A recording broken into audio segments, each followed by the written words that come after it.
Kisah Abu Nawas membangun istana di awan. Abu Nawas belum kembali. Kata istrinya, ia bersama seorang pendeta dan seorang ahli yoga sedang melakukan pengembaraan suci. Padahal saat itu, Baginda amat membutuhkan bantuan Abu Nawas. Beberapa hari terakhir ini, Baginda merencanakan membangun istana di awang-awang karena sebagian dari raja-raja negeri bersahabat telah membangun bangunan-bangunan yang luar biasa. Baginda tidak ingin menunggu Abu Nawas lebih lama lagi. Beliau mengutus beberapa orang kepercayaannya untuk mencari Abu Nawas. Mereka tidak berhasil menemukan Abu Nawas karena Abu Nawas ternyata sudah berada di rumah ketika mereka baru berangkat. Abu Nawas pun menghadap Baginda Raja Harun Ar-Rasyid. Baginda pun amat riang. Saking gembiranya, beliau mengajak Abu Nawas bergurau. Setelah saling tukar-menukar cerita-cerita yang lucu, lalu Baginda mulai mengutarakan rencananya. Aku sangat ingin membangun istana di awang-awang, agar aku lebih terkenal di antara raja-raja yang lain. Adakah kemungkinan keinginanku itu terwujud, Abu Nawas? Tanya Baginda Raja kepada Abu Nawas. Tidak ada yang tidak mungkin dilakukan di dunia ini, Paduka. Kata Abu Nawas berusaha mengikuti arahan pembicaraan Baginda Raja. Kalau menurutmu hal itu tidak mustahil diwujudkan, maka aku serahkan sepenuhnya tugas ini kepadamu, kata Baginda puas. Abu Nawas pun terperanjat. Ia menyesal telah mengatakan kemungkinan mewujudkan istana di awang-awang. Tetapi nasi telah menjadi bubur. Kata-kata yang telah terlanjur didengar oleh Baginda tidak mungkin ditarik kembali. Baginda pun memberi waktu Abu Nawas beberapa minggu. Dan rasanya tak ada yang lebih berat lagi bagi Abu Nawas kecuali tugas yang diembannya. Jangankan membangun istana di langit, membangun sebuah gubuk kecil pun sudah merupakan hal yang mustahil dikerjakan. Hanya Tuhan sajalah yang mampu untuk melakukannya, gumam Abu Nawas dalam hatinya. Hari-hari berlalu seperti biasa, tak ada yang dikerjakan oleh Abu Nawas, kecuali memikirkan bagaimana membuat Baginda Raja yakin kalau yang dibangun itu benar-benar istana di langit. Seluruh ingatannya dikerahkan dan dihubung-hubungkan. Abu Nawas bahkan berusaha menjangkau masa kanak-kanaknya. Sampai ia teringat bahwa dulu ia pernah bermain layang-layang. Dan inilah yang membuat Abu Nawas girang.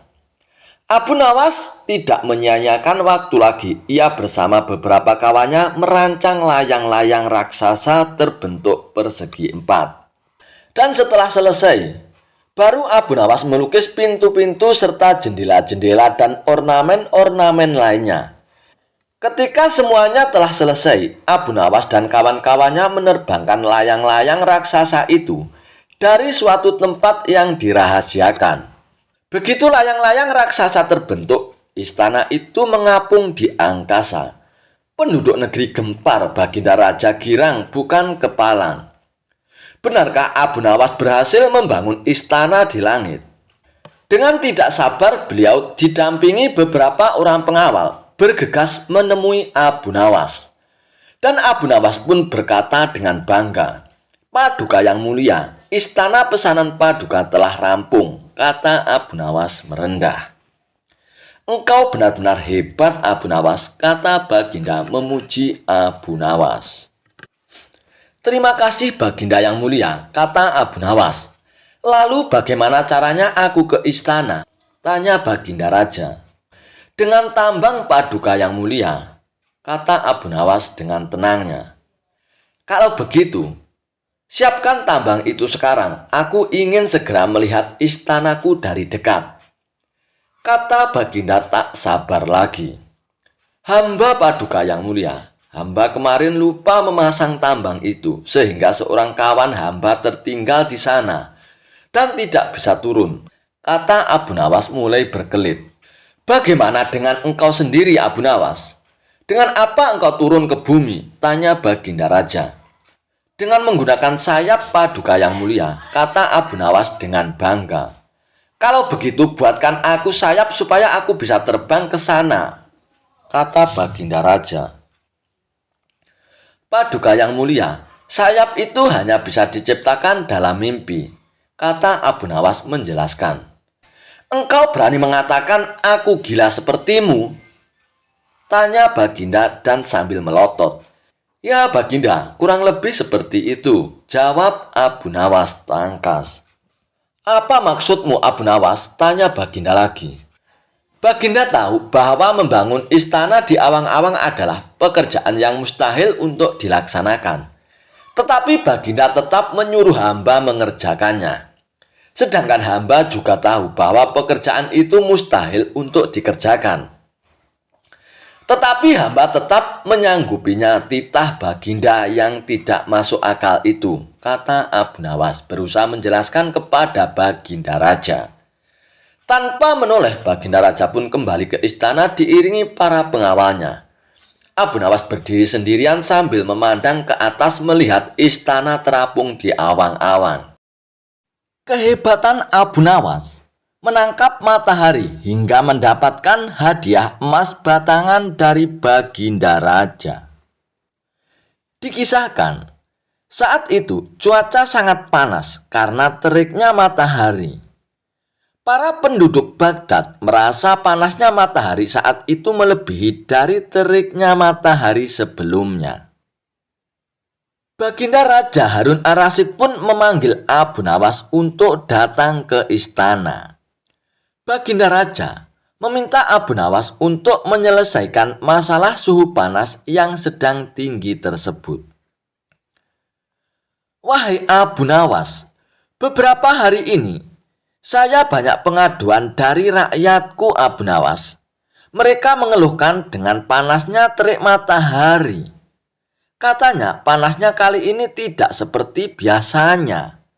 Hal inilah yang membuat mereka tak kuat berlama-lama bekerja di ladang Abu Nawas," tutur Baginda Raja. "Lalu menurut Paduka sendiri apa solusinya?" tanya Abu Nawas. "Aku ada ide Abu Nawas. Bagaimana kalau matahari ditangkap saja? Dan orang yang pantas mengerjakan itu adalah kamu Abu Nawas," ujar Baginda Raja. Mendengar perintah Baginda Raja, Abu Nawas pun tertunduk lemas. "Apa tidak ada cara lain Paduka? Misalnya mereka diliburkan dulu di ladang," kata Abu Nawas mengusulkan. "Tidak bisa Abu Nawas. Kalau mereka berlibur berladang, mereka mau makan apa? Jalan satu-satunya adalah matahari harus ditangkap Abu Nawas," jawab Baginda Raja. Abu Nawas pun hanya terdiam. Mana mungkin matahari bisa ditangkap? Dan itu adalah pekerjaan yang mustahil, ujar Abu Nawas dalam hatinya. "Abu Nawas, sekarang kamu pulanglah. Dan besok kamu harus kembali ke sini untuk menangkap matahari. Kalau kamu tidak bisa melakukannya, kamu akan menerima hukuman. Dan jika kamu dapat melakukannya, kamu akan mendapatkan hadiah emas batangan dariku Abu Nawas," ucap Baginda Raja. Lalu Abu Nawas pun pulang ke rumahnya.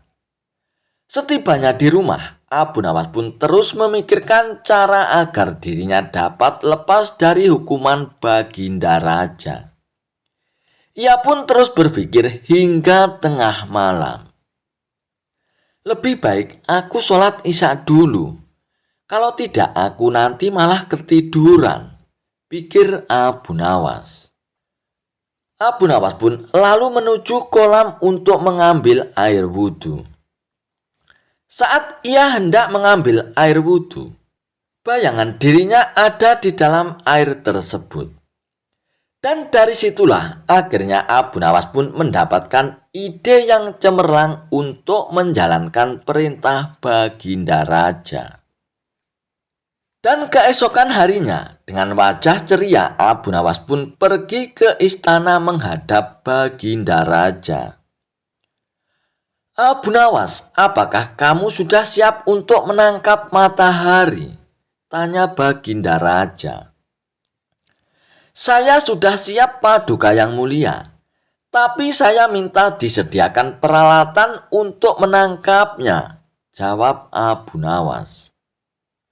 Apa yang kau butuhkan, Abu Nawas? Katakan saja, nanti prajurit akan menyiapkannya, jawab Baginda Raja. Saya minta ember yang berisi air dan juga kantong besar yang tidak bocor, Paduka, pinta Abu Nawas. Setelah peralatan dipersiapkan, Abu Nawas pun mengajak salah satu menteri ke tengah lapangan. Wahai menteri, kamu lihatkan matahari itu, kata Abu Nawas sambil menunjuk bayangan matahari yang berada di dalam ember yang berisi air tersebut. Sekarang aku akan memasukkan ke dalam kantong ini, ucap Abu Nawas sambil memasukkan air yang berada di dalam ember tersebut. Kemudian, menteri itu pun menghadap Baginda Raja untuk melaporkan kebenaran pekerjaan yang sudah dilakukan oleh Abu Nawas. Sang raja pun tentu belum percaya sebab panas matahari masih terasa menyengat.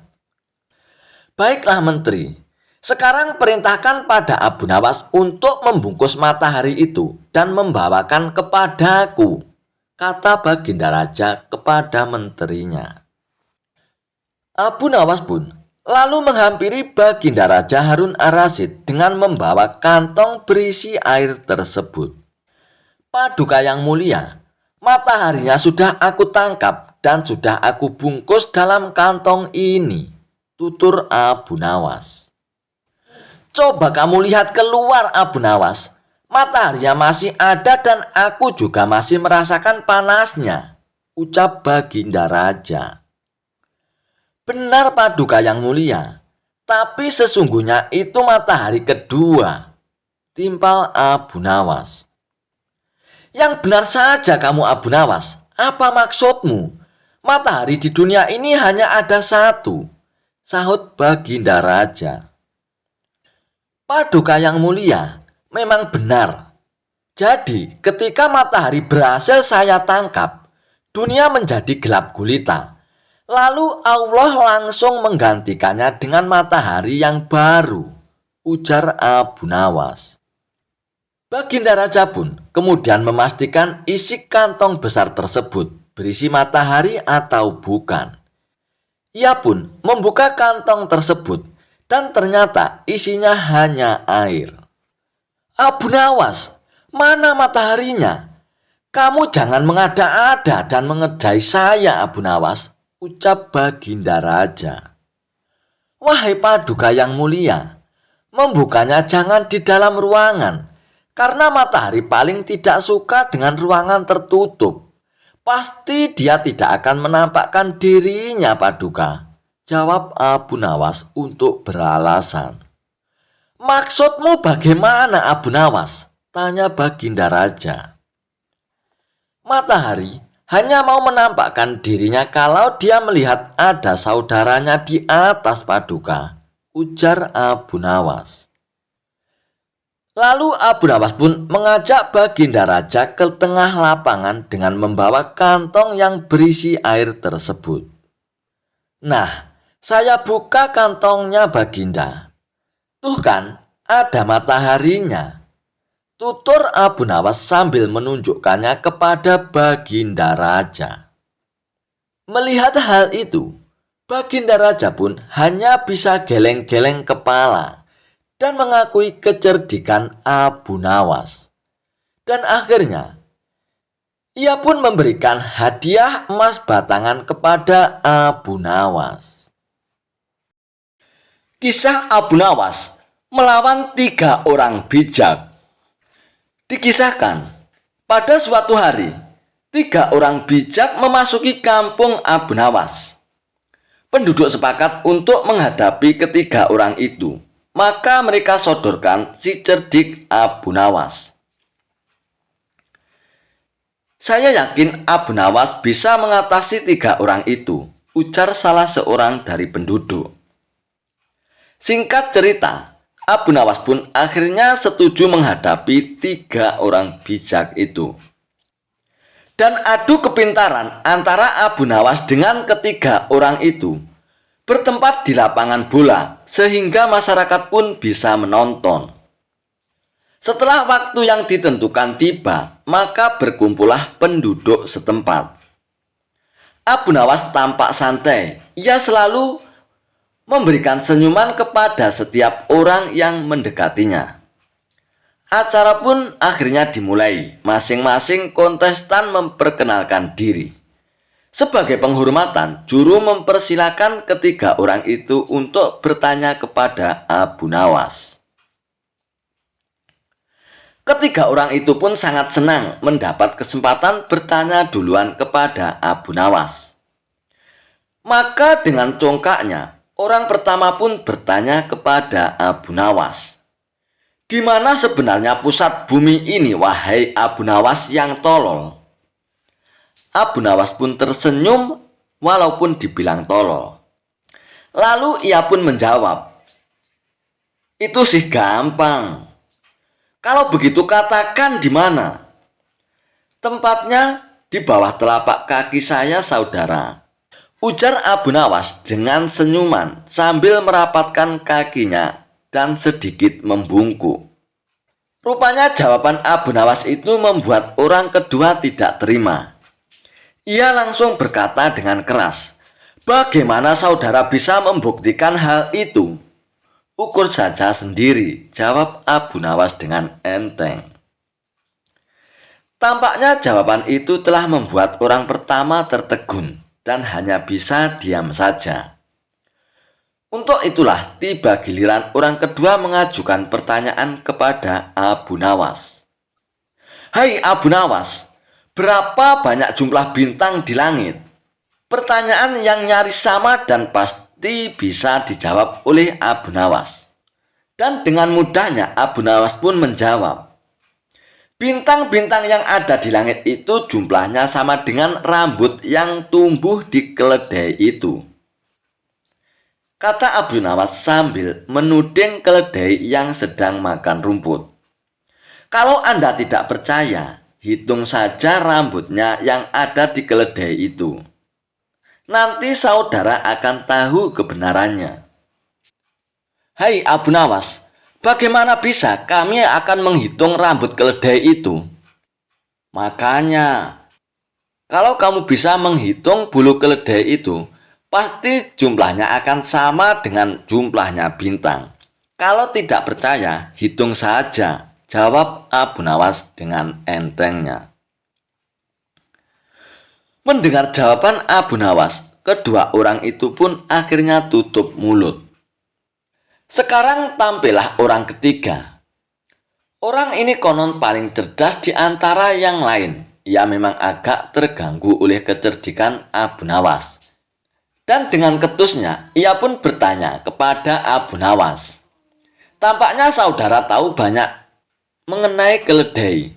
Coba saudara katakan kepadaku, berapa jumlah bulu yang ada di ekor keledai itu?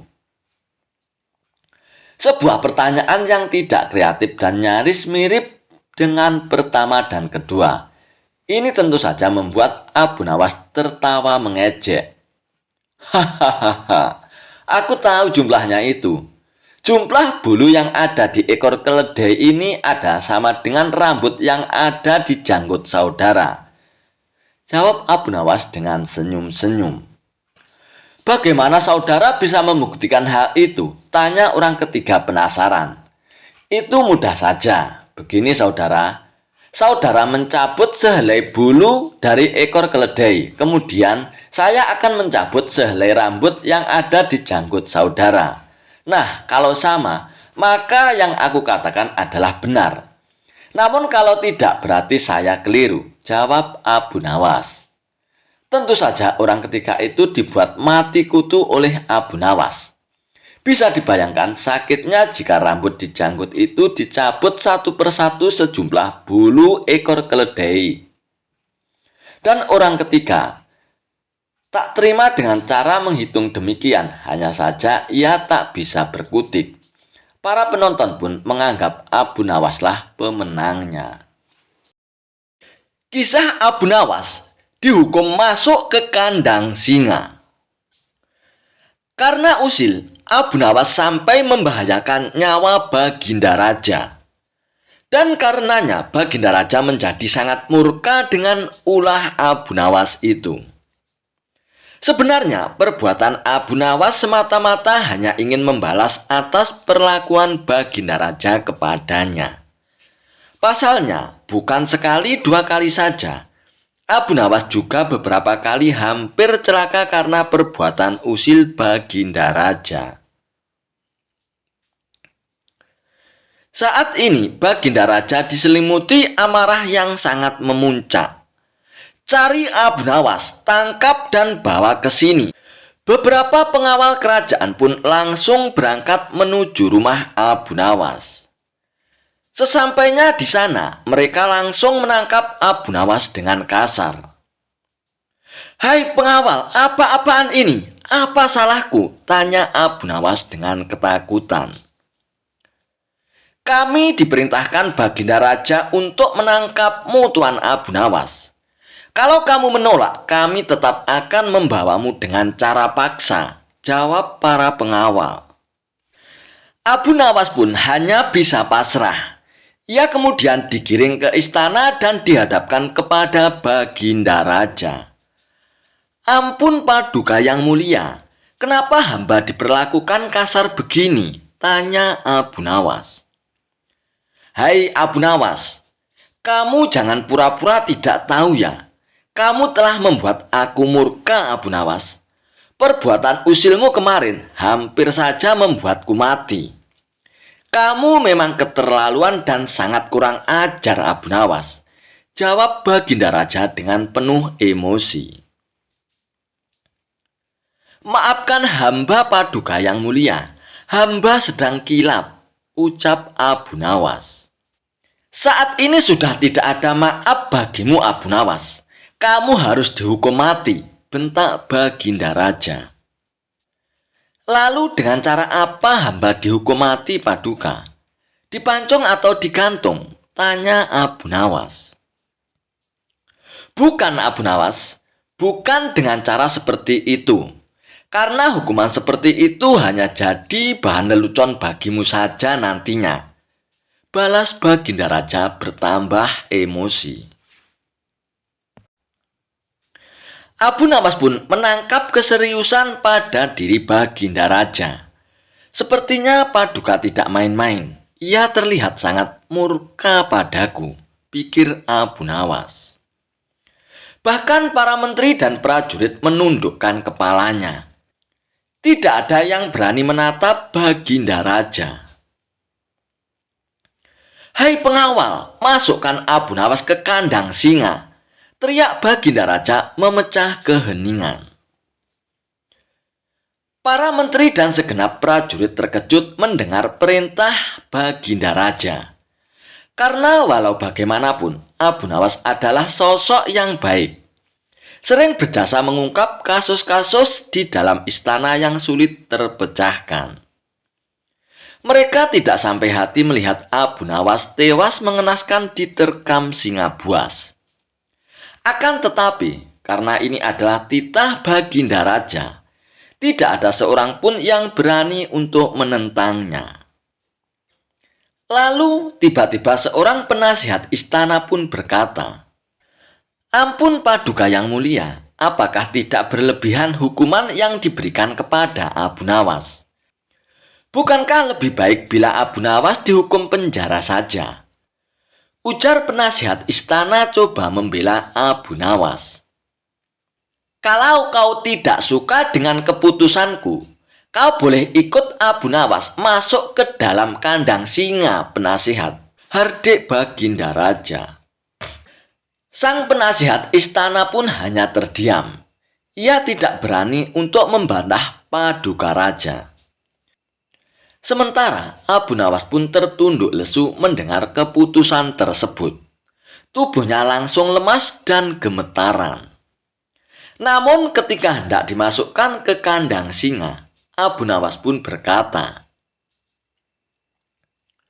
"Ampun Paduka yang mulia, hamba ikhlas menerima hukuman ini, dan hamba sudah pasrah.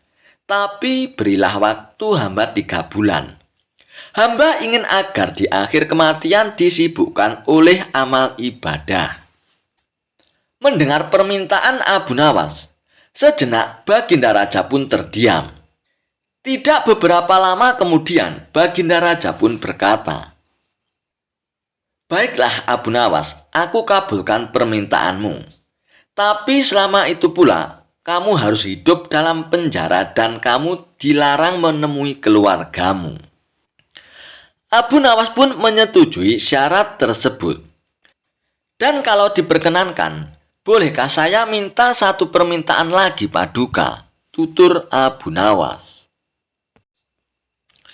"Apalagi permintaanmu Abu Nawas?" tanya Baginda Raja. "Supaya kehidupan hamba di dalam penjara tidak membosankan, izinkan hamba memberi makan singa yang ada di kandang Paduka," jawab Abu Nawas. "Oh, tidak masalah Abu Nawas. Nanti ruang penjaramu bersebelahan dengan kandang singa," ujar Baginda Raja. Maka dimasukkanlah Abu Nawas ke penjara. Pada bulan pertama, Abu Nawas melalui waktu dengan beribadah. Sedangkan tiap pagi dan sore hari, diisinya dengan memberi makan singa. Pada bulan kedua dan ketiga, Abu Nawas makin tekun beribadah. Ia juga lebih rajin memberi makan singa. Abu Nawas memperlakukan singa itu layaknya sebagai seorang sahabat. 3 bulan pun akhirnya berlalu dan tibalah saatnya bagi Abu Nawas untuk menjalani hukuman atas perintah Baginda Raja. Beberapa pengawal istana pun memasukkan Abu Nawas ke kandang singa. Sementara para menteri yang ikut menyaksikan merasa iba dengan nasib Abu Nawas. Akan tetapi tiba-tiba terjadi peristiwa tidak terduga saat Abu Nawas berada di dalam kandang singa. Singa tersebut tidak menerkam Abu Nawas, tapi justru menjilati kaki dan tangan Abu Nawas. Abu Nawas pun membalasnya dengan mengelus-elus tubuh dan kepala singa tersebut. Singa yang terkenal buas ini mendadak tunduk dan menurut kepada Abu Nawas. Sontak saja pemandangan itu membuat mereka yang hadir menjadi terkejut dan terheran-heran. "Abu Nawas ternyata punya kesaktian," ujar salah satu menteri. Dikarenakan singa itu tidak mau menerkam Abu Nawas, akhirnya Abu Nawas pun dikeluarkan dari kandang singa dan disuruh menghadap Baginda Raja. "Hai Abu Nawas, kenapa singa itu tidak mau menerkammu? Kamu punya kesaktian apa Abu Nawas?" tanya Baginda Raja dengan heran. "Paduka yang mulia, sama sekali hamba tidak punya kesaktian apa-apa," jawab Abu Nawas. "Tapi kenapa singa itu tidak mau memakanmu Abu Nawas?" tanya Baginda Raja lagi.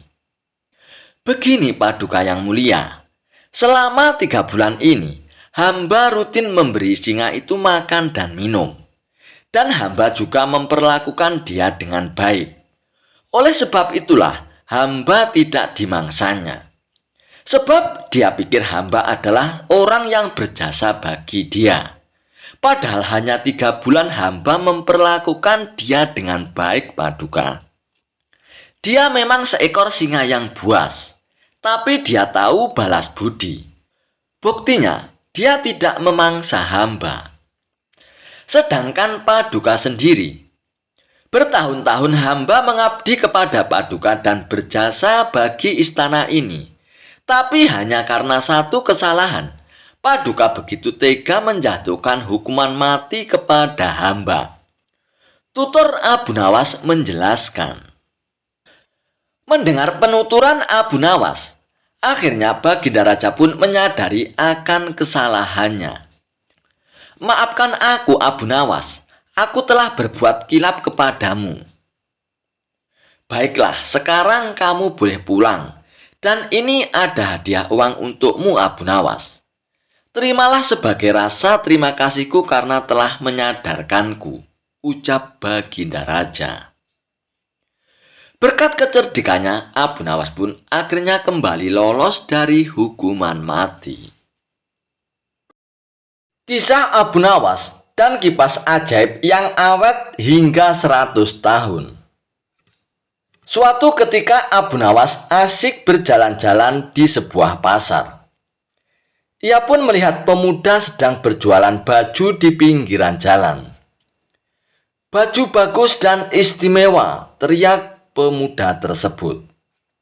Dan di sebelah dagangan si pemuda tertulis kalimat dijamin tidak luntur. Karena tertarik, Abu Nawas pun mendekatinya. "Silakan tuan, tuan mau beli baju ya? Silakan pilih tuan," tanya si pemuda itu. "Aku mau melihat-lihat dulu. Nanti kalau ada yang cocok baru aku mau beli," jawab Abu Nawas. "Oh, silakan tuan, silakan pilih, bebas tuan," ucap si pemuda itu. Setelah Abu Nawas menemukan baju yang cocok, ia pun berkata, "Ini bajunya bagus, warnanya juga bagus. Tapi apa benar dijamin tidak luntur tuan?" tanya Abu Nawas. "Oh, jangan khawatir tuan, pokoknya sesuai dengan tulisan," kata si pemuda. "Baiklah, berapa harganya?" tanya Abu Nawas. "Harganya 100 dirham tuan," jawab pemuda itu. "Oh, mahal sekali. Umumnya harga baju kan hanya 10 dirham," kata Abu Nawas menawarnya. "Oh, jauh sekali tuan ini menawarnya. Tidak boleh tuan. Itu sudah harga pas tuan," ucap si pemuda itu. Sejenak Abu Nawas pun berpikir, bajunya sih bagus, warnanya juga bagus, apalagi tertulis dijamin tidak luntur. Mungkin karena itulah harganya agak mahal, ujar Abu Nawas dalam hatinya. "Baiklah tuan, aku beli baju ini tuan, seharga 100 dirham, ucap Abu Nawas. "Terima kasih tuan, semoga tuan puas belanja di tempat saya ini," ucap pemuda tersebut. Singkat cerita, Abu Nawas pun pulang membawa baju barunya. Namun dalam perjalanan pulang, baju barunya telah jatuh dan akhirnya kotor. Sesampainya di rumah, Abu Nawas pun langsung mencuci baju baru tersebut dengan direndam dalam air. Namun, warna baju yang tadinya bagus mendadak memudar dan luntur. "Waduh, aku ketipu ini. Katanya dijamin tidak luntur," gerutu Abu Nawas. Merasa kesal karena ditipu, Abu Nawas pun akhirnya langsung pergi ke pasar menemui pemuda penjual baju tersebut. "Hai pemuda, ternyata kamu ini penipu," hardik Abu Nawas. "Memangnya saya menipu apa tuan?" kata pemuda itu. "Saya tidak bilang dijamin tidak luntur tuan. Anda sendiri yang mengatakan begitu. Tapi saya mengatakan itu karena saya membaca tulisan yang ada di samping baju jualan tuan itu," protes Abu Nawas. "Oh, kalau begitu berarti Anda yang salah baca tuan. Anda membaca dari kiri ke kanan. Kalau kita kan orang Arab tuan, bacanya dari kanan ke kiri. Luntur tidak dijamin," kata si pemuda menjelaskan. Abu Nawas pun tak menyangkal perkataan si pemuda itu. Ia pun kembali ke rumah dengan perasaan dongkol dan jengkel. "Awas, akan kubalas kau nanti," gerutu Abu Nawas. Di rumah, Abu Nawas pun mencari cara agar bisa membalas perbuatan pemuda penjual baju tersebut. Esok paginya, Abu Nawas pun pergi ke pasar dan berjualan kipas di samping tempat berjualan si pemuda penjual baju tersebut. Kipas, silakan dipilih. Kipas bagus dan awet sampai 100 tahun, teriak Abu Nawas. Berhubung saat itu cuaca lagi panas, pemuda itu pun akhirnya mendekati Abu Nawas. "Berapa harga kipas ini, Tuan?" tanya pemuda itu. "Oh, murah sekali, Tuan. Hanya 100 dirham," jawab Abu Nawas. "Apa, 100 dirham? Anda bilang murah. Di mana-mana harga kipas cuma 10 dirham, Tuan," ucap si pemuda tersebut. "Ini kan bukan kipas biasa, Tuan. Kipas ini tidak akan rusak sampai 100 tahun, kata Abu Nawas.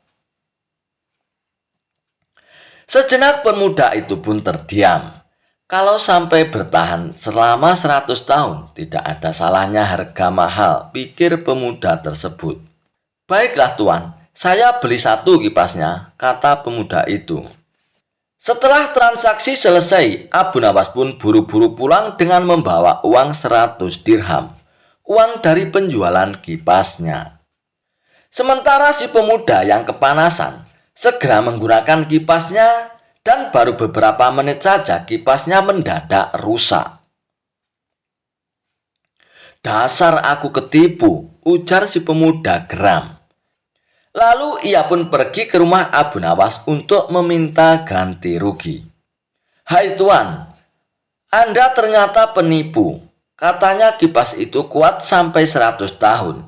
Ini dipakai beberapa menit saja sudah rusak," kata pemuda itu. "Kamu pasti salah cara pakainya, Tuan," kata Abu Nawas. "Salah bagaimana, Tuan?" tanya si pemuda itu. Abu Nawas pun akhirnya menjelaskan. "Cara kipas dipakai biar awet, bukan kipasnya yang digerakkan, Tuan. Tapi kepalamu yang digerak-gerakkan ke kanan dan ke kiri. Pasti kipas akan awet sampai 100 tahun, Tuan," ucap Abu Nawas. Mendengar penuturan Abu Nawas, si pemuda itu pun hanya terdiam. Ia menyadari bahwa ini adalah pembalasan atas perbuatannya tempo hari pada Abu Nawas. Kisah Abu Nawas mengajari lembu mengaji Al-Quran. Suatu hari, Baginda Raja Harun Ar-Rasyid memanggil Abu Nawas untuk datang ke istana. Baginda Raja pun menyuruh pengawalnya untuk memanggil Abu Nawas. "Hai pengawal, panggil Abu Nawas kemari hari ini juga," titah Baginda Raja. Lalu pengawal itu pun bergegas menuju ke rumah Abu Nawas. Sesampainya di rumah Abu Nawas, pengawal itu pun berkata kepada Abu Nawas, "Tuan Abu Nawas, Baginda Raja mempersilakan Tuan untuk datang ke istana hari ini juga."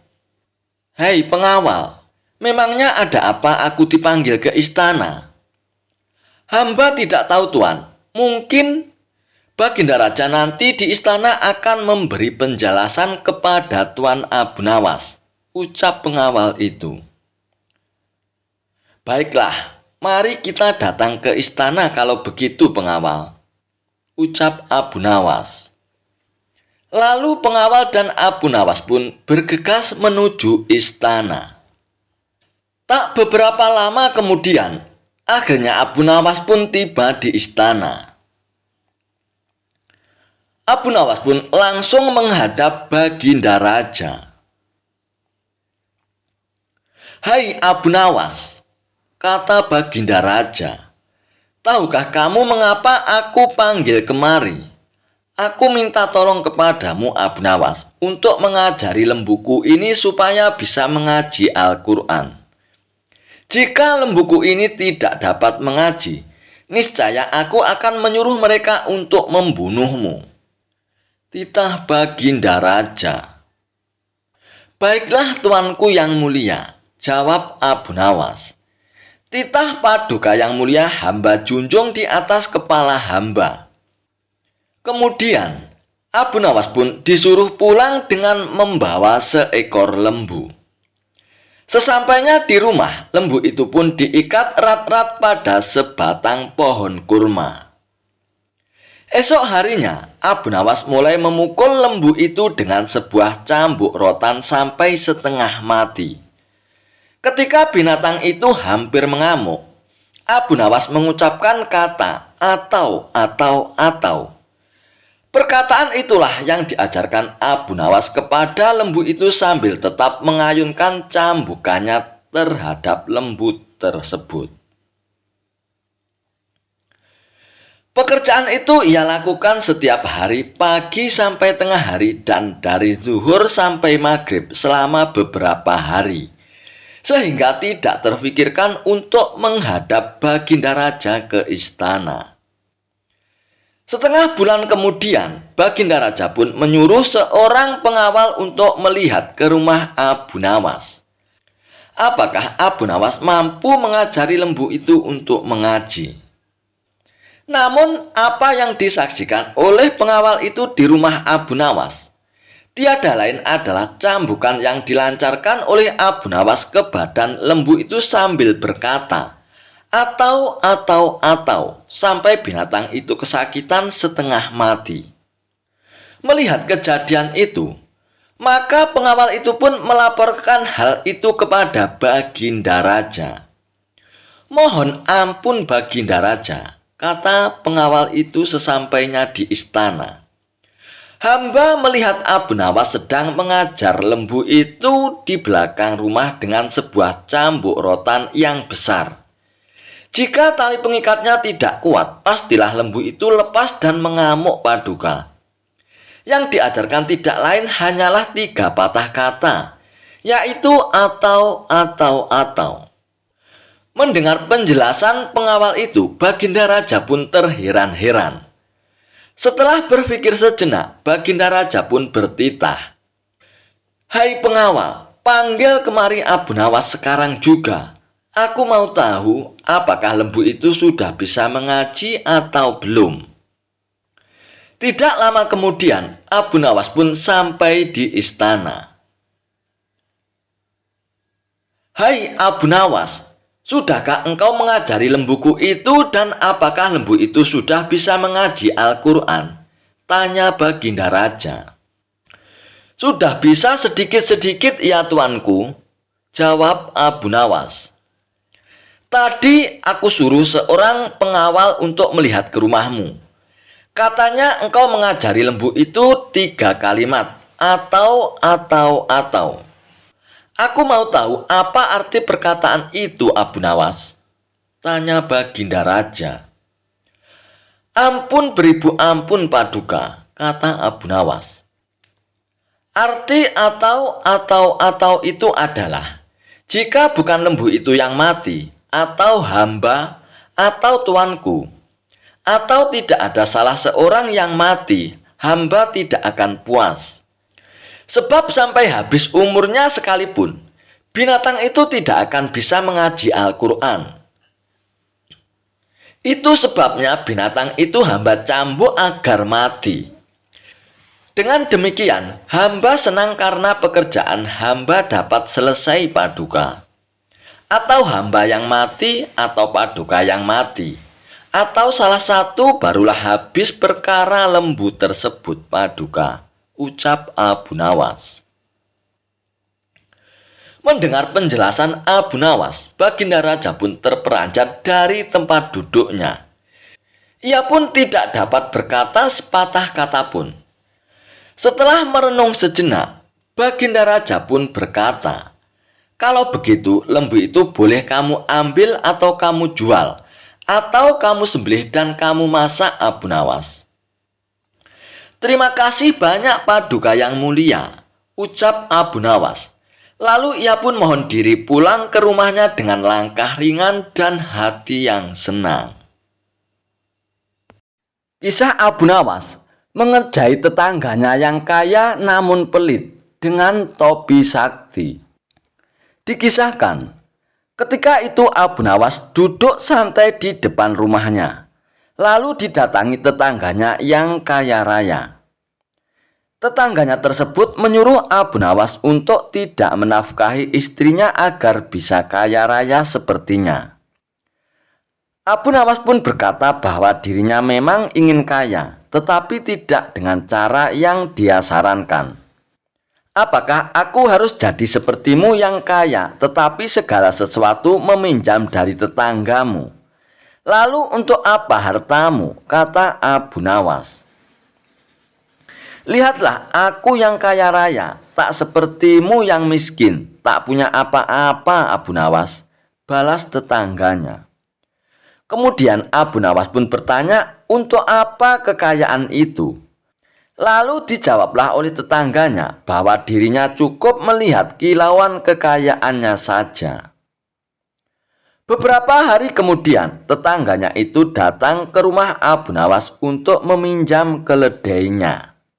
Abu Nawas pun bertanya, kenapa dirinya tidak membeli keledai, padahal ia kaya raya. Lalu tetangganya pun menjawab, lebih baik meminjam selama ada pada tetangganya. Lantas Abu Nawas pun bergumam, ternyata bukan hanya pelit, tetapi orang itu juga bakhil. Karena tak ingin berdebat dengannya, Abu Nawas pun akhirnya meminjamkan keledainya tersebut. Lalu dibawalah keledai itu oleh tetangganya. Dan sore harinya, keledai itu pun dikembalikan kepada Abu Nawas. Namun Abu Nawas diminta uang 1 dinar oleh tetangganya. Abu Nawas pun kembali merasa heran karena seharusnya dirinya yang diberi uang. Kenapa malah ia yang dimintai uang? Lalu tetangganya pun menjelaskan bahwa ketika dalam perjalanan, keledainya lapar dan tetangganya membelikan rumput seharga 1 dinar. Dengan nada kesal, akhirnya Abu Nawas pun memberikan 1 dinar kepada tetangganya. Dan ia pun berkata tak akan memberikan pinjaman keledainya lagi. Selepas itu, Abu Nawas pun mencari cara memberikan pelajaran pada tetangganya itu. Dan akhirnya, ia pun menemukan ide yang cemerlang. Abu Nawas pun pergi ke pasar dan bersekongkol dengan para pedagang dengan memberikan uang lalu membeli topi baru. Dengan topi barunya itu, Abu Nawas pun kembali duduk santai di depan rumahnya. Tak selang beberapa lama, lalu ia pun didatangi lagi oleh tetangganya. Tetangganya itu mencoba meminjam topi Abu Nawas. Namun Abu Nawas pun berkata bahwa topi itu adalah topi keramat. Karena tetangganya tak percaya, lalu Abu Nawas pun mengajak tetangganya itu ke pasar dan menemui pedagang keledai. Lalu diambillah 1 keledai dan diberikan pada tetangganya itu. Kemudian Abu Nawas hanya menggosok topinya dan berkata lunas kepada pedagang keledai itu. Kemudian Abu Nawas pun pindah menuju pedagang buah. Lalu diambilnya beberapa buah. Seperti ketika membeli keledai, Abu Nawas pun kembali hanya menggosok topinya tanpa membayar. Keledai dan buah-buahan itu pun diberikan kepada tetangganya tersebut, yang membuat tetangganya itu pun semakin heran. Lalu, ditawarlah topi Abu Nawas itu dengan harga 10.000 dinar. Namun Abu Nawas pun berkata bahwa topi itu peninggalan leluhurnya. Namun, tetangga Abu Nawas itu pun memaksa dan berkata bahwa dirinya sangat menginginkan topi Abu Nawas. Lalu Abu Nawas pun terpaksa menjualnya. Dengan menerima uang 10.000 dinar, akhirnya Abu Nawas pun pulang. Dan ia pun bergumam dalam hatinya, ia akan bisa membeli rumah baru dengan uang tersebut. Beberapa hari kemudian, tetangga Abu Nawas pun datang dengan wajah yang tampak kesal dan merasa ditipu oleh Abu Nawas. Wahai Abu Nawas, kenapa topi ini tidak ajaib seperti kemarin? Engkau menginginkan sesuatu namun tidak membayarnya. Lalu Abu Nawas pun berkata, aku kan tidak bilang bahwa topi ini ajaib dan bisa membuat gratis semua belanjaan. Aku kan hanya bilang bahwa topi itu adalah keramat karena peninggalan leluhurku. Dan begitulah kecerdasan Abu Nawas dalam memberikan pelajaran kepada tetangganya yang kaya namun pelit. Kisah Abu Nawas memenangkan sayembara menghatamkan Al-Quran. Kisah Abu Nawas ini bermula ketika suatu hari Baginda Raja sedang merayakan pesta besar-besaran untuk menyambut hari jadi kota Baghdad. Pesta tersebut dirayakan bersama-sama oleh orang kaya ataupun rakyat biasa. Para pejabat istana pun membaur menjadi satu, tanpa melihat status sosial mereka masing-masing. Gegap gempita pesta pun dirasakan oleh seluruh masyarakat. Mereka makan dan duduk di tempat yang sama tanpa pandang bulu. Di tengah-tengah ramainya acara, Baginda Raja pun berkata di hadapan orang-orang, "Wahai saudara-saudaraku, di hari yang membahagiakan ini, aku ingin menambah semangat acara kita bersama dengan mengadakan sayembara," ujar Baginda Raja. "Sayembara apa itu, Paduka?" tanya salah seorang warga. Sayembara itu berbentuk mengaji Al-Quran dan menghatamkannya. Siapa yang cepat menghatamkan Al-Quran sesuai peraturan, maka dialah yang menjadi pemenangnya. Dan sayembara ini boleh diikuti oleh berbagai kalangan. Terang Baginda Raja. Ba'da sholat Isya akan dimulai acaranya. Malam pun tiba. Para warga pun sangat antusias untuk mengikuti sayembara tersebut. Selepas sholat Isya, semua pun berkumpul di halaman istana dan langsung membaca surat Al-Baqarah sebagai pintu gerbang untuk menghatamkan Al-Quran. Tidak beberapa lama kemudian datanglah Abu Nawas. Ia pun sempat bertanya kepada Baginda Raja terkait sayembara tersebut. Tanpa menunggu lama, Abu Nawas pun langsung ikut bergabung bersama warga lainnya di halaman istana untuk mengikuti sayembara tersebut.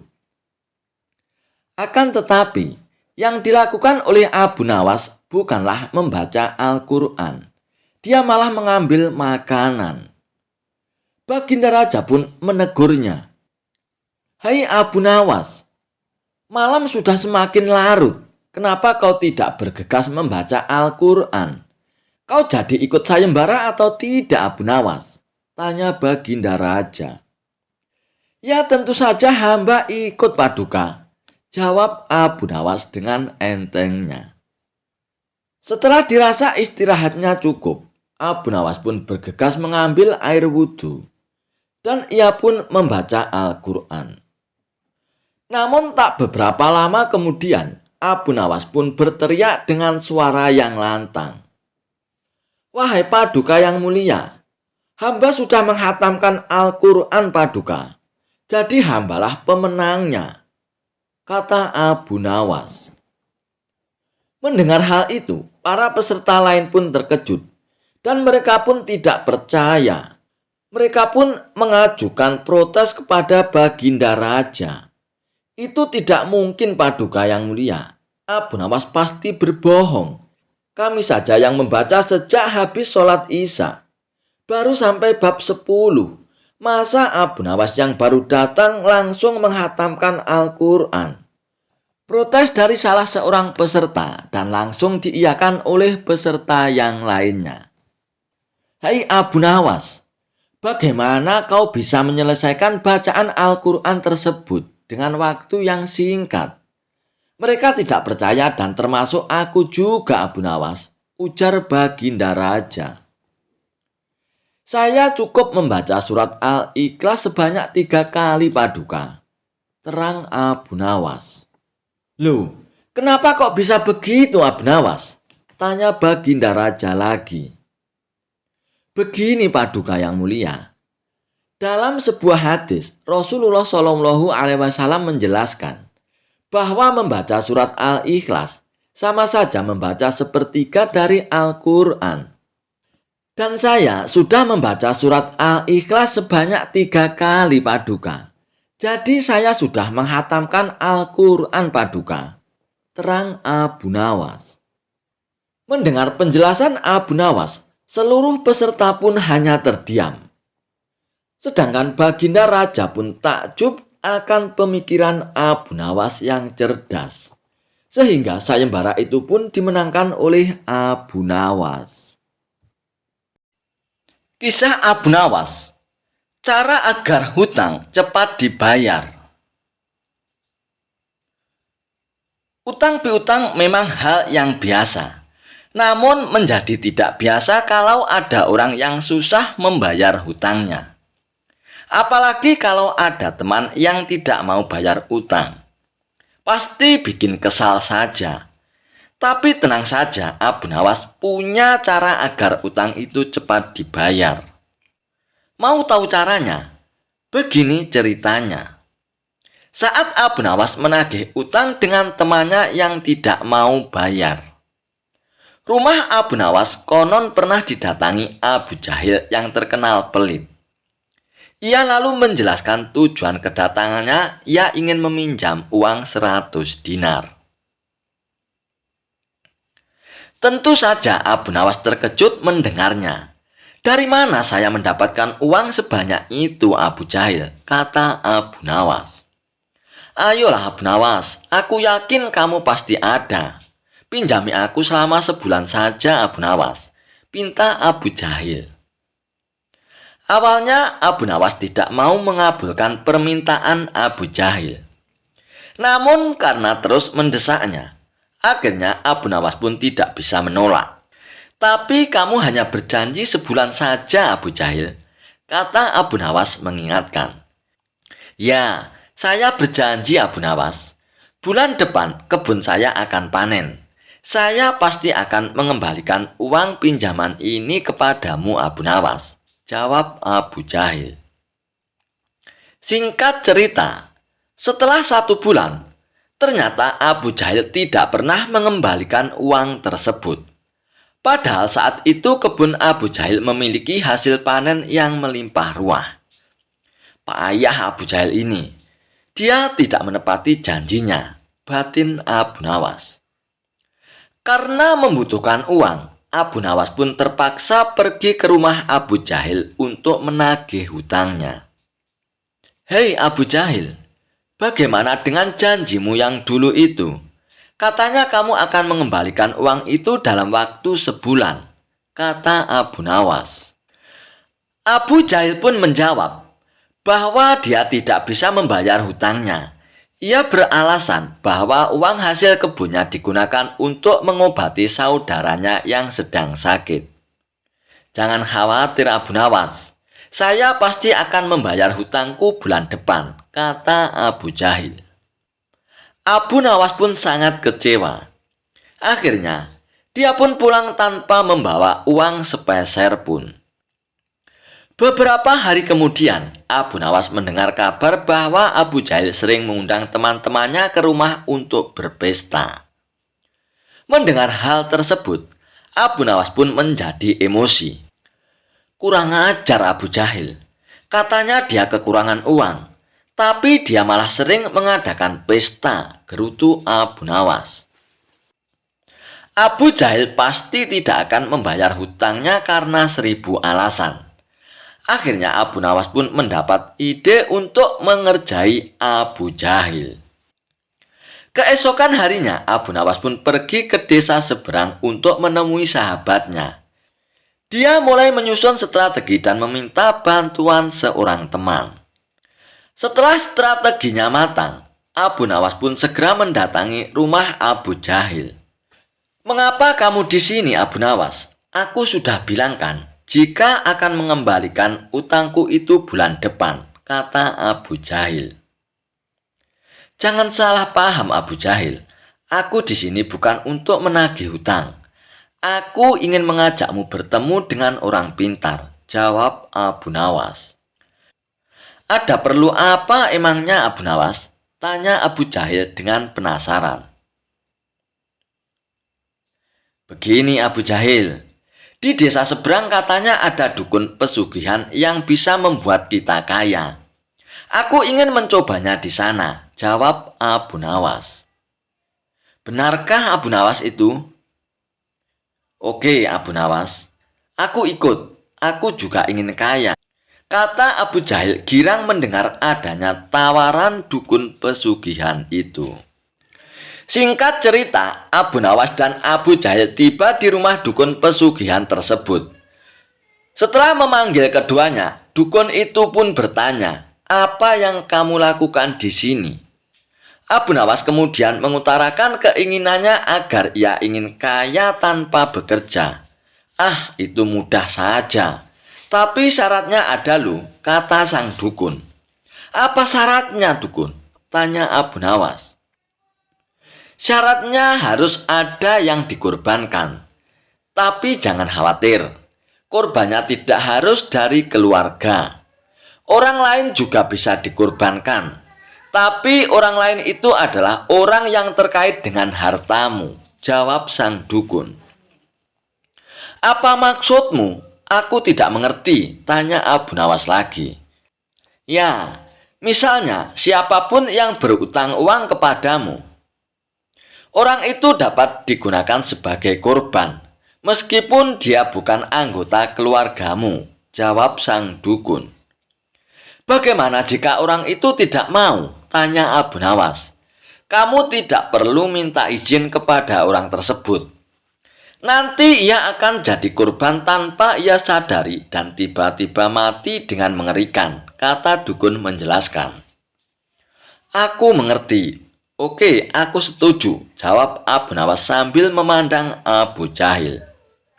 Abu Jahil yang merasa dikorbankan langsung gemetar. Dukun itu kemudian mengajari Abu Nawas mantra sebagai ritualnya. Setelah kembali dari rumah dukun tersebut, di tengah jalan Abu Nawas berkata kepada Abu Jahil, "Hei Abu Jahil, kamu tidak perlu mengembalikan hutangmu 100 dinar itu. Saya ikhlas Abu Jahil," ucap Abu Nawas. Mendengar hal itu, Abu Jahil langsung ketakutan. "Jangan Abu Nawas, saya akan mengembalikan uangmu nanti. Tepatnya saat tiba di rumah nanti, aku akan segera kembalikan utangku Abu Nawas," ucap Abu Jahil dengan ketakutan. "Bukankah kamu kemarin mengatakan bahwa kamu kehabisan uang Abu Jahil?" goda Abu Nawas. "Saya masih punya uang banyak Abu Nawas. Mungkin aku membohongimu," kata Abu Jahil. Akhirnya Abu Jahil pun segera mengembalikan uang pinjamannya kepada Abu Nawas di hari itu juga, sejumlah 100 dinar. Setelah diselidiki, terungkap bahwa dukun yang didatangi Abu Nawas dan Abu Jahil itu adalah sahabat Abu Nawas. Taktik ini sengaja diatur oleh Abu Nawas dan kawannya, agar Abu Jahil segera melunasi hutang-hutangnya. Dan memang cerdas sekali akal Abu Nawas. Kisah Abu Nawas mengikuti sayembara menginap 40 hari di kuburan. Dikisahkan ada saudagar yang sangat dermawan. Setiap hari ia selalu menyantuni fakir miskin dan anak-anak yatim. Dengan kelebihan inilah, kemanapun dia pergi selalu ditemani kerabat serta para tetangganya. Suatu hari saat bersama kawannya, saudagar kaya itu pun terlihat sangat murung. Sepertinya tengah memikirkan sesuatu. Melihat perilaku tidak biasa tersebut, salah seorang dari temannya pun akhirnya bertanya, "Wahai kawan, apa yang kau pikirkan? Kenapa kau terlihat sangat sedih?" ujar salah seorang temannya kepada saudagar kaya itu. "Selama ini dimanapun berada, aku selalu ditemani orang-orang. Apakah nanti ketika aku meninggal dunia, ada yang mau menemaniku di kuburan? Kata saudagar kaya itu. Mendengar jawaban tersebut, semua kawannya pun terdiam. Sebab mana mungkin ada yang mau menemani mayat di kuburan. Ternyata kegelisahan saudagar tersebut terus menghampirinya sepanjang hari. Akhirnya ia pun menulis surat wasiat. Barang siapa yang mau menemaniku selama 40 hari di dalam kubur setelah aku mati nanti, aku akan memberi warisan separuh dari harta peninggalanku. Lalu ditanyakan hal itu kepada anak-anaknya untuk menjaganya di dalam kubur nanti. Mana mungkin kami sanggup menjaga ayah, karena saat itu ayah sudah menjadi mayat. Ujar anak-anak saudagar kaya menolak permintaan orang tuanya. Keesokan harinya, saudagar kaya itu pun memanggil semua kerabat yang terdiri dari kakak dan adiknya. Namun lagi-lagi permintaan dia pun ditolak karena dianggap tidak wajar. Mana ada orang yang sanggup melakukan itu? Meskipun setengah dari hartamu diberikan, kata para kerabatnya menjelaskan. Dengan perasaan sedih, saudagar kaya tersebut pun memerintahkan ajudannya untuk mengadakan sayembara ke seluruh negeri. Barang siapa yang berani menemaninya selama 40 hari di dalam kubur saat ia meninggal, maka akan diberi setengah dari harta kekayaannya. Tidak lama dari sayembara itu pun diumumkan. Sang saudagar kaya pun akhirnya meninggal dunia. Kuburannya pun dihias megah dengan segala perlengkapan. Di saat bersamaan, Abu Nawas pun mendengar sayembara itu. Dengan tergesa-gesa, dirinya menuju rumah si saudagar kaya tersebut untuk memberitahu bahwa ia bersedia menjalani sayembara tersebut. Keesokan harinya, dikebumikanlah saudagar kaya itu. Abu Nawas pun ikut masuk ke liang lahat sambil membawa kapak berharganya yang setiap hari menemani bekerja mencari kayu bakar di hutan. Setelah seluruh pelayat pergi, hanya tersisa Abu Nawas menemani jenazah di liang lahat. Tidak lama kemudian, malaikat Munkar dan Nakir pun datang untuk bertanya kepada jenazah tersebut. Menyadari siapa yang datang, Abu Nawas pun sedikit menjauh dari mayat saudagar kaya itu. Dalam hati Abu Nawas pun berpikir sudah tiba saatnya mayat itu diinterogasi. Namun ternyata yang ditanya bukanlah mayat saudagar. Kedua malaikat itu pun malah menuju ke arah Abu Nawas. "Hai manusia, apa yang kau lakukan di sini?" ujar malaikat Munkar dan Nakir. "Aku sedang menemani mayat ini selama 40 hari untuk mendapatkan setengah harta warisannya," jawab Abu Nawas. "Apa saja yang kau miliki?" tanya kedua malaikat lagi. "Hartaku hanya kapak ini," jawab Abu Nawas. Ternyata kedua malaikat itu pun terus bertanya kepada Abu Nawas, hingga sampai kepada pertanyaan, "Di mana kau mendapatkannya?" "Aku membelinya di pasar," jelas Abu Nawas. Abu Nawas pun setiap hari ditanya seputar kapak dan pekerjaannya. Di hari ke-40, kedua malaikat itu pun datang kembali dan bertanya seputar kapak tersebut. Sebelum menjawabnya, Abu Nawas pun sudah membuka pintu kubur itu. Di luar ternyata sudah ada kerabat saudagar kaya tersebut. Abu Nawas pun berlari sambil berteriak, "Kalian ambil saja semua harta warisannya, karena aku sudah tidak mau menginginkannya." Mereka semua pun heran atas sikap Abu Nawas tersebut. Sesampainya di rumah, Abu Nawas pun berkata kepada istrinya, "Aku sudah tidak menginginkan harta warisan dari mayat itu, istriku." "Loh, kenapa kau tolak suamiku? Padahal kau kan sudah menyelesaikan tugasmu dan itu sudah menjadi hakmu, ujar sang istri.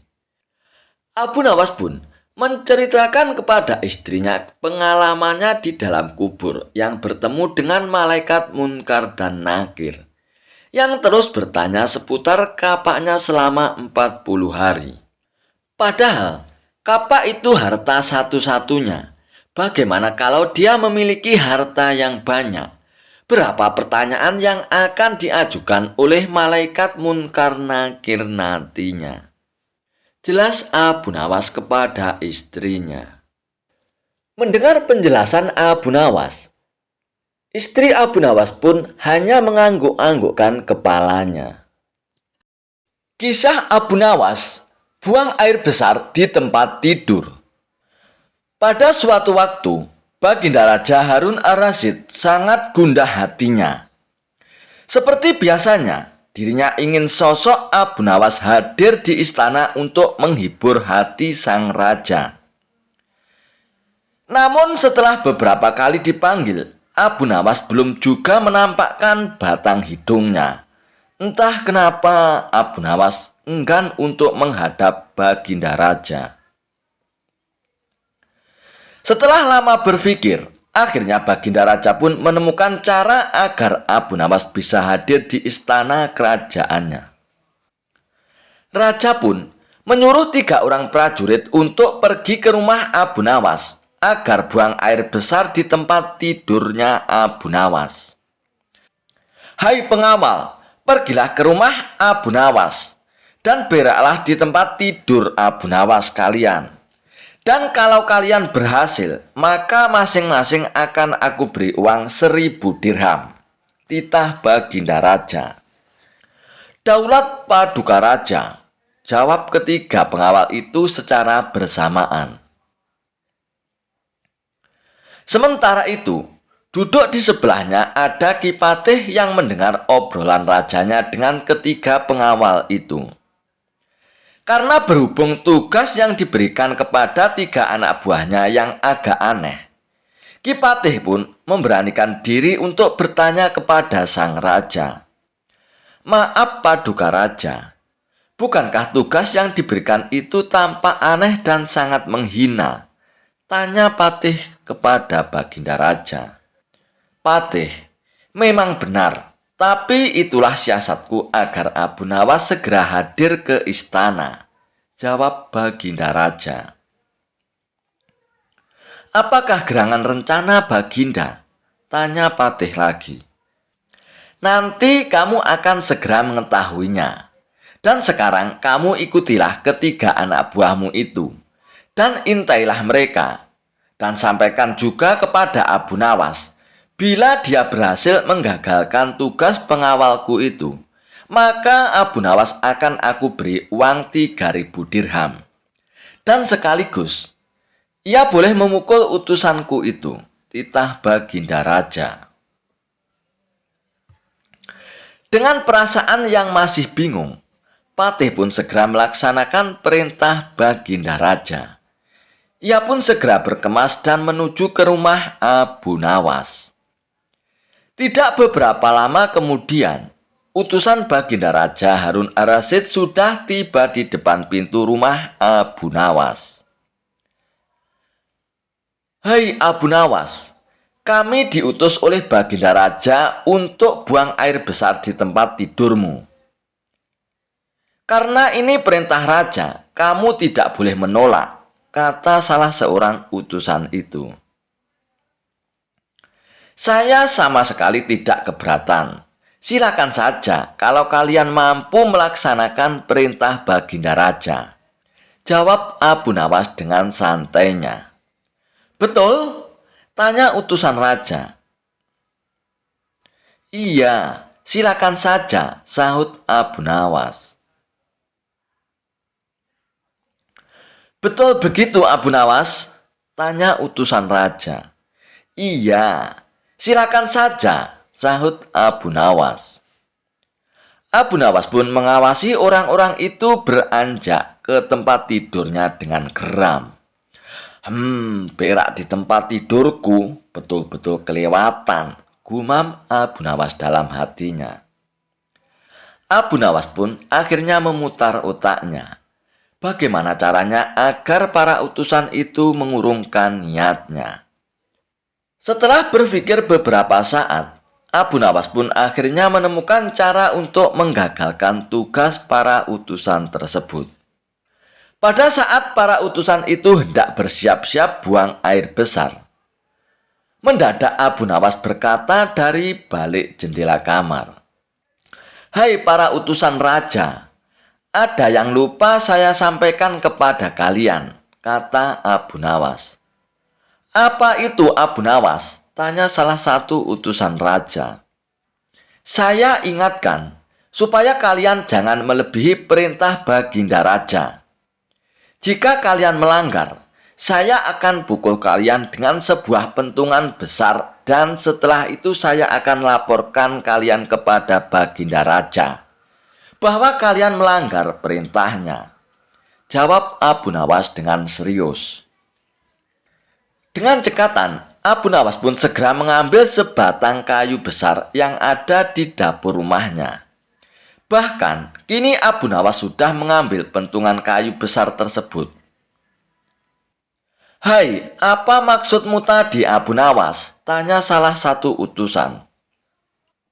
"Aku katakan, ingat, perintah raja hanya buang air besar saja kan?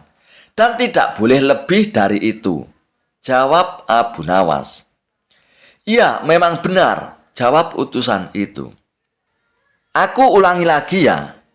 Hanya buang air besar saja. Tidak boleh lebih. Ingat, tidak boleh kencing, tidak boleh buka celana. Tidak boleh cebok, hanya buang air besar saja ya," tegas Abu Nawas dengan seriusnya. "Hai Abu Nawas, mana mungkin itu tidak mungkin kan? Kami juga harus buka celana dulu dan kencing nantinya," jawab salah satu utusan. "Aku akan pukul kalian sekeras-kerasnya jika kalian melanggar perintah Baginda Raja," sahut Abu Nawas. Para utusan itu pun akhirnya saling pandang. Mereka kebingungan dengan ucapan Abu Nawas itu. Tiba-tiba ada suara seseorang yang memanggil Abu Nawas. "Hai Abu Nawas." Karena ada suara yang sudah tidak asing lagi didengar oleh Abu Nawas serta para utusan, akhirnya mereka pun segera berkumpul untuk menemui asal suara itu. Oh, ternyata suara itu adalah suara Kipatih Ja'far yang merupakan orang kepercayaan Baginda Raja Harun ar-Rasyid. "Aku sudah mendengar perdebatan kalian. Baginda Raja memang memerintahkan para utusan itu untuk buang air besar di tempat tidurmu, Abu Nawas. Jika 3 orang ini sanggup, mereka masing-masing akan mendapatkan 1.000 dirham. Namun, jika mereka gagal, maka mereka boleh engkau pukul sesuka hatimu, Abu Nawas," kata Kipatih Ja'far. "Oh, begitu ya Kipatih. Lalu hadiah dari Baginda untukku berapa, tuanku?" tanya Abu Nawas. "Sekarang juga engkau boleh menghadap Baginda Raja untuk menerima 3.000 dirham," jawab Kipatih. Hahaha. Abu Nawas pun tertawa bahagia dan merasa kaget. Segera saja Abu Nawas pun mengambil pentungan. Lalu 3 orang utusan yang mau berak di tempat tidur Abu Nawas itu pun akhirnya dipentungi pantatnya. Buk, buk, buk. "Ampun Abu Nawas. Apa kalian mau buang air besar di tempat tidurku? Hah, tidak boleh ya." Dipukul lagi. Buk, buk, buk. "Tidak, ampun Abu Nawas." Dan akhirnya ketiga utusan Baginda Raja itu pun lari terbirit-birit. Kipatih dan Abu Nawas pun tertawa terpingkal-pingkal dibuatnya. Sesaat setelah itu, Kipatih pun berkata kepada Abu Nawas, "Abu Nawas, Baginda sangat yakin engkau dapat mengatasi masalah ini. Baginda memang menginginkan kehadiranmu di istana untuk menghibur hatinya yang saat ini sedang gundah gulana. Abu Nawas pun menyetujui permintaan Patih Ja'far. Dan akhirnya mereka pun bergegas menuju istana untuk menemui Baginda Raja. Kisah kecerdikan Abu Nawas dalam menghadapi preman yang kejam. Alkisah, ada seorang pemuda yang gemar mabuk-mabukan. Dia juga sering membuat onar di kampungnya. Perilakunya ini membuat orang-orang menaruh rasa benci, namun mereka tak berani untuk menegurnya. Karena si pemuda terkenal nekat dan tak segan-segan menghajar siapa saja yang berani menegurnya. Yang lebih menjengkelkan, si pemuda tidak menaruh rasa hormat kepada siapapun. Entah itu orang yang lebih tua ataupun seorang pemuka agama. Suatu ketika, si pemuda sengaja membuat ulah. Kali ini yang dikerjai bukanlah orang sembarangan, melainkan tokoh pemuka agama. Yang pertama, ia mendatangi seorang Habib. "Tuan Habib, izinkan saya berzina," kata si pemuda. Mendengar itu, sang Habib pun kaget bukan main. "Kalau kamu mau berzina, itu urusanmu, jangan meminta izin dariku," jawab sang Habib. "Tapi aku menginginkan izin darimu, Tuan. Mau mengizinkan atau tidak?" Si pemuda pun kembali bertanya. "Tidak mungkin aku mengizinkanmu. Itu perbuatan yang melanggar agama. Kalau aku mengizinkanmu, sama saja aku memperbolehkan orang untuk berbuat dosa," balas sang Habib dengan tegas. Tanpa diduga, si pemuda itu pun langsung memberikan serangan pukulan tepat mengarah di kepala sang Habib. Sang Habib pun langsung jatuh tersungkur dan merintih kesakitan. Si pemuda itu pun lalu pergi meninggalkannya. "Aku akan mencoba mendatangi Tuan Pendeta. Aku ingin tahu apa jawabannya," kata si pemuda dalam hatinya.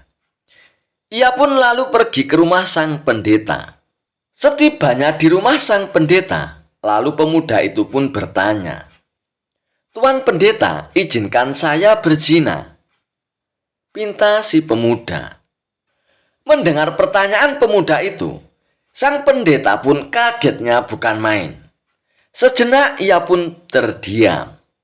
Kalau ia melarangnya, tentu si pemuda akan marah. Bisa-bisa ia dihajar habis-habisan.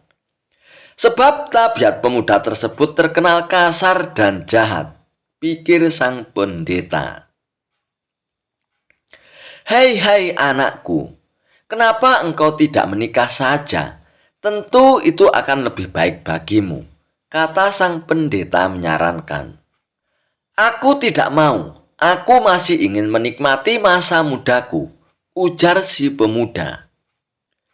Sang pendeta pun terlihat kebingungan mendengar alasan si pemuda tersebut.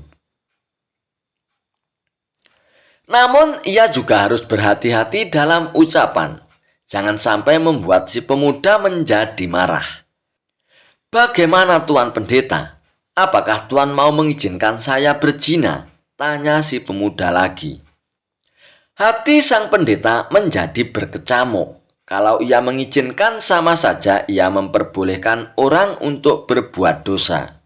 Tapi kalau ia melarang, si pemuda akan menjadi marah dan tentu saja si pemuda akan menghajarnya.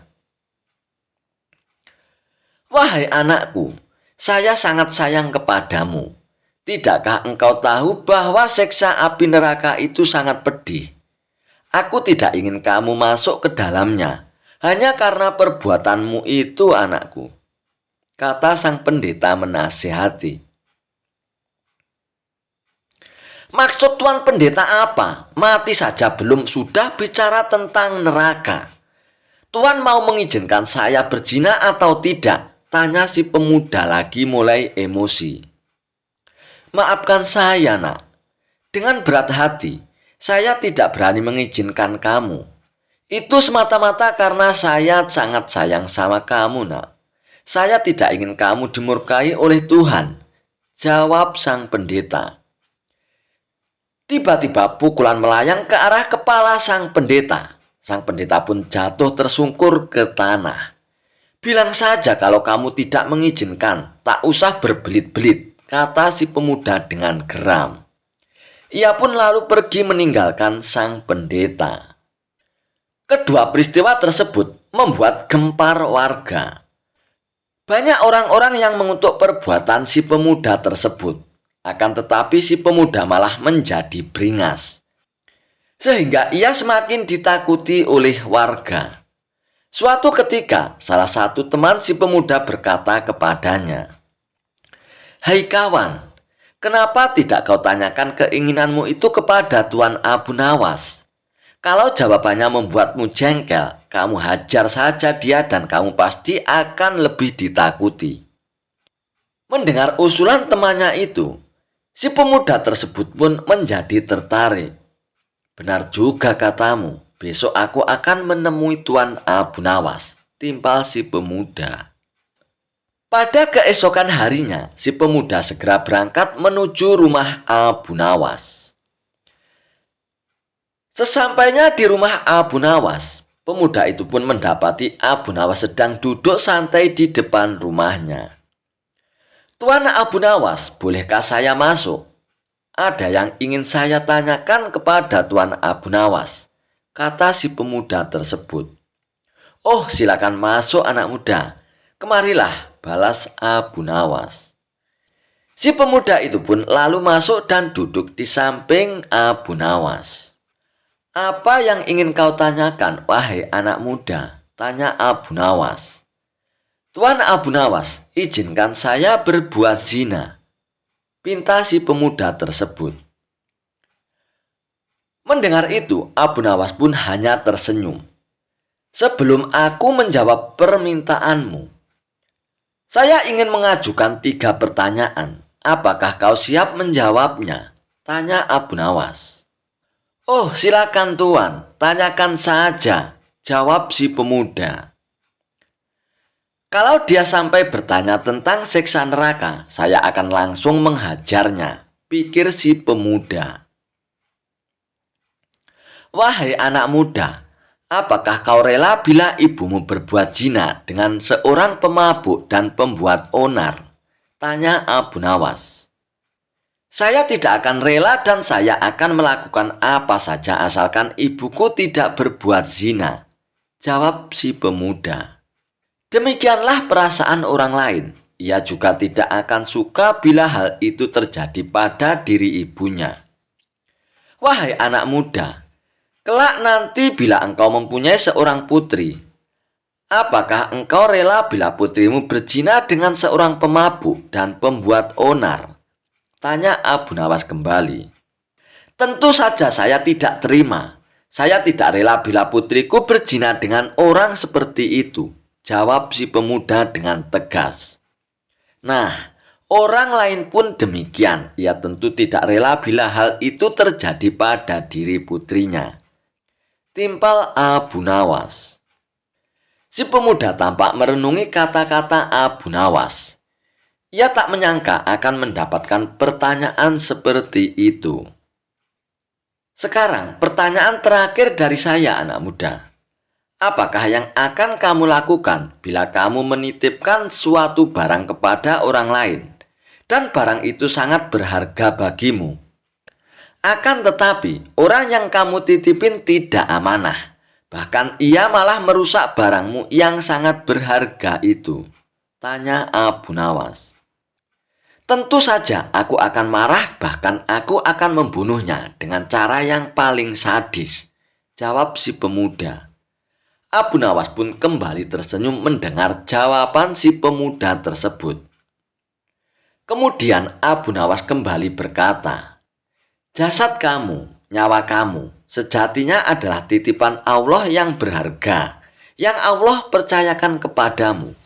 Tapi bila engkau mengotori dan merusaknya dengan perbuatan bejatmu, lalu kamu menghadap ke hadapan Allah, kira-kira apa yang akan Allah perbuat kepadamu?" Tiba-tiba suasana pun mendadak jadi hening. Tanpa diduga, si pemuda langsung menangis dan duduk bersimpuh di hadapan Abu Nawas. "Tuan Abu Nawas, saya tidak sanggup membayangkan siksaan yang akan Allah berikan kepada saya. Saya ingin berbuat tobat. Tuan Abu Nawas, bimbinglah saya agar Allah berkenan memaafkan dosa-dosa saya," kata si pemuda sambil menangis sesegukan. Berkat bimbingan dan nasihat Abu Nawas, si pemuda ini pun kembali ke jalan yang benar. Sifatnya yang jahat dan kejam kini berubah menjadi pribadi yang santun. Si pemuda tak lagi dibenci oleh orang-orang, namun sebaliknya, kini ia dicintai dan disambut hangat oleh masyarakat.